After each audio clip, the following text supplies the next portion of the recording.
20 billion rand has been stolen from the Gauteng Health Department over the past decade.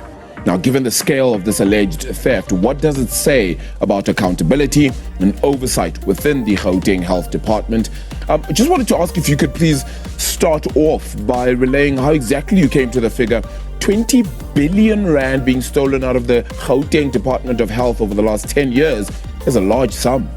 20 billion rand over 10 years is a huge amount of money that could make a very big difference to the quality of care in Gauteng.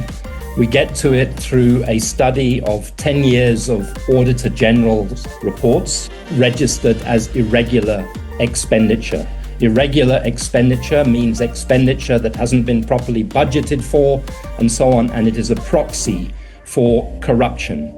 We also get it from studying SIU reports over the whole of this period, and many of those SIU reports deal with aspects of corruption and allegations of corruption in the Gauteng healthcare system. And further, we get it from media investigations, such as that investigation that has been undertaken by News 24 into the killing of Babita Deokaran, where the SIU suggested that from Tembisa Hospital alone, up to 2.4 billion rand has been flagged as possibly corrupt expenditures. And so not only was money stolen, but life was stolen. Babita Deokaran, she found 860 million rands worth of shady dealings. They took her out. 4 years since whistleblower Babita Deokaran was assassinated. While the hitmen are in prison, the mastermind is yet to be identified. Deokaran's brother says it's only a matter of time until they are exposed. The KwaZulu-Natal Police Commissioner has linked a criminal syndicate to controversial tenderpreneur Vusumuzi Matlala, whom Deokaran had flagged for fraud back in 2021. Have you had a chance to hear or listen to some of what General Mkhwanazi had to say in his media briefing? Yes, I did. And what did you make of it? Well, I'm actually glad that he's spoken out. Yeah. And it doesn't pertain only purely to Babita. It pertains to many other departments in this country. And our entire system has been compromised here. And I'm glad that he has brought it to the fore. And on behalf of that, we're actually grateful for him, as I've said. Yeah. There's a lot of speculation around a tenderpreneur who's recently been arrested, a Vusumuzi Matlala, who seems to have been fingered or identified in the investigations that Babita was doing. Anything more that the family is aware of pertaining to his alleged involvement, perhaps in her death? So once again, I say I don't like to speculate, but yes, his name did come to the fore, according to Babita's report, and hopefully now it's all coming to light. Because if it has been mentioned in 2021 and nothing was done about it, it's about time we do something about it. I want to ask you point blank, does the family believe he's the mastermind? We would not speculate on that again, because it's a difficult situation to be in until you provide proof to us, on the table or via a report, whatever the case may be. I'd leave that to the SIU to decide.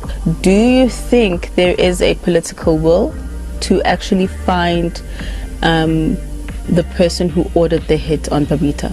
Most definitely. Yeah. Most definitely, they would find the person, because the trail is there. You just need to follow the trail and follow the money. That's all. So the SIU released its report today about what they found at the Tembisa hospital. Investigations has actually proved that there was nothing purchased, or nothing was purchased. As a result of that, money was actually siphoned. The total value of matters under investigation, over 2 billion. These numbers are constantly updated as new companies are identified through ongoing investigations and the flow of funds involving irregularly appointed service providers at the Tembisa hospital. Now, I'd like to focus on the syndicates that to date we have uncovered. We have uncovered a syndicate that's referred to as the Maumela syndicate. So the Maumela syndicate refers to the syndicate that is linked to Hangwani Morgan Maumela, the SIU is reviewing 1,728 bundles worth 816 million related to the Maumela syndicate and has completed to date 924 analyses, uncovering significant irregularities. So the SIU has traced about 41 suppliers or service providers linked to this Maumela syndicate. 3 of the companies that were awarded contracts to the value of 13,538,292 in this syndicate are linked to Vusi Muzi Matlala. This Vusi Muzi Matlala would have come in as part of the syndicate that, according to our evidence, is really led by this Maumela. Maumela's identified assets amount to around 520 million, including luxury vehicles and properties valued at 293 million. Notable properties include a 75 million property in Bantry Bay and various others in Gauteng. The property in Hartbeespoort, Northwest, 2 properties in Sandton, Gauteng, property in Zimbali Estate, Balito, Durban and KwaZulu-Natal, 2 twin tower properties in Cape Town, Western Cape, and some of the motor vehicles include Lamborghini, Urus, Lamborghini Hurricane, Lamborghini Aventador, and another Lamborghini Urus, Bentley Continental, Isuzu D-Max, a multi-purpose trailer, Badger Fire Blast CC, Regency 250 LE boat. We do these freezes as part of ensuring that whenever we have to recover the monies the department has lost, in particular Tembisa, so that all of these properties can really be liquidated, converted into money that can be sent back into the Department of Health. You know, I think most South Africans appreciate that money is being taken back, but when lives have been stolen, because you can imagine some gogos died at that hospital because of lack of things, because of money stolen. Some cousins of people got in car accidents and died at that hospital because of the resources that were stolen. And I think most people want to see people behind bars than they want to see money being recouped. I don't know. Let me hear from you below. So, speaking of behind bars, General Khumalo was at the Madlanga Commission today, and this was his testimony.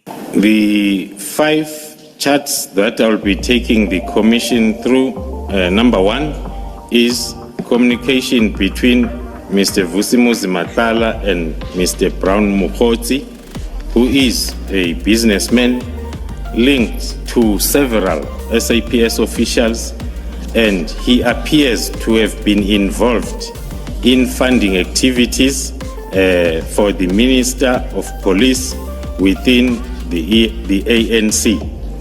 A printout of WhatsApp chats between Matlala and Brown Mukhodzi is attached. The second one will be the communication between Mr. Vusimuzi Matlala and Major General Sinona, who is the head of DPCI in KwaZulu-Natal. A printout of the WhatsApp chats between Mr. Matlala and Major General Sinona is attached. And the third set of communications? The third set is the communication between Mr. Vusimuzi Matlala and the acting chief of police in Ekurhuleni Metropolitan Police, Mr. Julius Mkhwanazi. A printout of the WhatsApp chats between Mr. Matlala and Mr. Mkhwanazi is attached. The fourth is Mr. Vusimuzi Matlala and Mr. Calvin Rafadi, who is an academic commentator linked to several high-ranking SAPS officials, and the printout of those WhatsApp chats are attached. And the fifth? The fifth one is the communication set between Mr. Vusimuzi Matlala and Mr. Suleiman Karim, who is a business person linked to several high-ranking SAPS officials. The printout of those WhatsApp chats between Mr. Matlala and Mr. Karim is attached. Commissioners, Mr. Matlala or one of his employees makes payments to Mr. Mohozi directly, sometimes for expenses related to the African National Congress events, and in particular for the benefit of delegates of such event. In return, Mr. Mohozi uses his influence within the SAPS and the ministry to manipulate SAPS processes so as to frustrate criminal investigations into Mr. Vusimuzi Matlala. Also leaks highly confidential or classified information of the SAPS to Mr. Matlala. Also coordinates the payments from the SAPS to the Medicare 24 Tshwane district, a company owned by Mr. Matlala, which unlawfully procured a contract from SAPS worth 360 million. Why are we seeing less people behind bars? There used to be a structure like the Political Killings Task Team that used to operate successfully throughout the whole South Africa, but the ANC cancelled the Scorpions under Kgalema Motlanthe. So the journalist asks here, she says hawks, she means scorpions. This is what he says. Our incoming acting police minister has reflected on protecting our domestic interests, bolstering criminal intelligence. Now, we've heard from someone like Nhlanhla Mkhwanazi about the dire state of our criminal justice system, and many have asked about your role, President, when you disbanded the Hawks. I know it's an old conversation, but do you regret this? Well, as Justice Zondo indicated, it was an ANC conference resolution driven by the Minister of Police, and I had to assent to it as President at the time. Okay, so he takes no responsibility because he had to do what the ANC told him to do. It was the ANC's decision. So, there we go. Thanks for watching.